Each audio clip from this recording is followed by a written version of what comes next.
At 6:45 in the morning of November 3rd, 1984, a man walked into a police station on the north side of Milwaukee to report that he'd found what appeared to be a body lying in a lot near his home. That's where police discovered 63-year-old Ayan Saichaz wearing only a pair of white socks and a left shoe. Her blue shirt and bra were pulled up behind her head, which was bloody and swollen. She'd been beaten to death and possibly raped.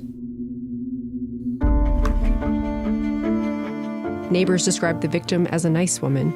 She was known for collecting aluminum cans and playing bingo at a Ukrainian church on Friday nights. That's what she'd been doing the night she was killed. But the killer did leave one clue. He bit her.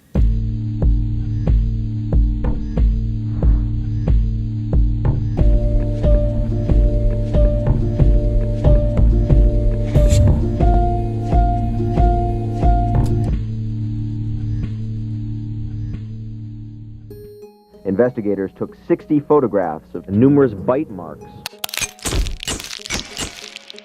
The bite marks are being analyzed by a forensic dental specialist. Dr. L. Thomas Johnson, a dentist and professor at Marquette University, examined the bite marks on the victim the day she was found. And he gave the cops a lead. He told the detectives, "You are looking for a guy with an abnormality in one of his upper teeth." So the cops began knocking on doors. 3 days after the murder, the detectives knocked on the door of Robert Lee Stinson, a quiet 20-year-old whose only criminal record was a fine for shoplifting from when he was younger. He lived with his mother and siblings in a house right by the crime scene. Stinson told the police that on the night of the murder, he came home from a party around 11:30, went to bed, and slept until morning. But what caught the attention of the police was that Stinson had an upper right front tooth missing. That missing tooth made one of the detectives believe they got the guy.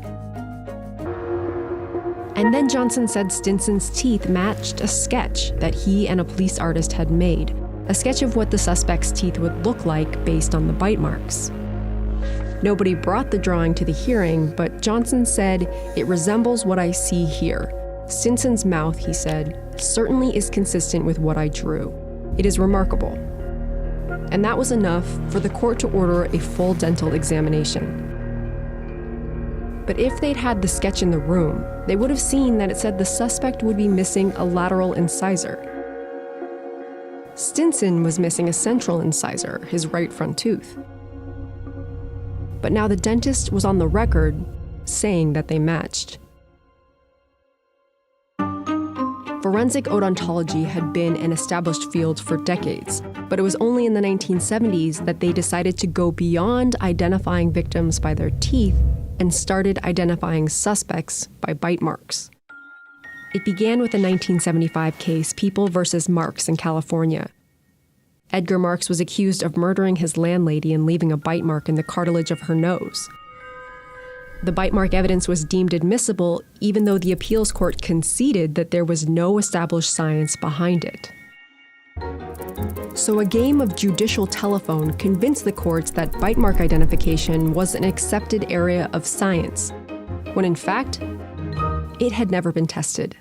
There's no science that we have seen to support that. It's really quite astonishing. It's the one thing that gets me truly agitated, is because there's just no science to support it.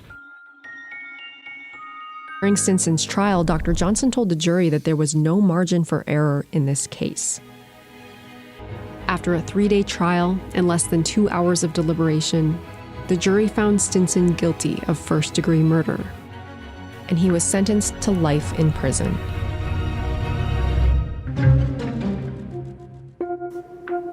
As Robert Lee Stinson began his life sentence, the evidence in the case was boxed up and locked away. That included the blue pullover shirt the victim was wearing when she was killed. It was a crucial piece of evidence, but nobody knew that yet.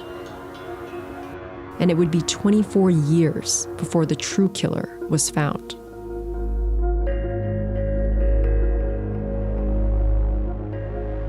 wrongfully convicted. Wrongfully convicted of rape. He spent more than 10 years in prison before DNA evidence identified the real killer. the science in this case was just plain wrong. Bite mark analysis is now being questioned nationwide. When we walked him out, there was media there.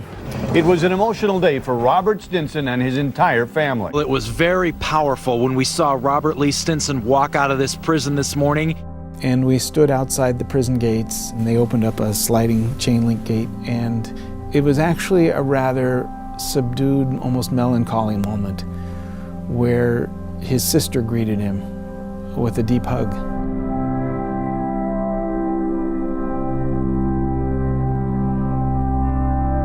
Finally, justice is done, but at what cost? I can't explain it. I can't explain this. It's been a long ride for me, and I'm finally out, and I'm gonna enjoy my life now. Bad. I felt bad. You know,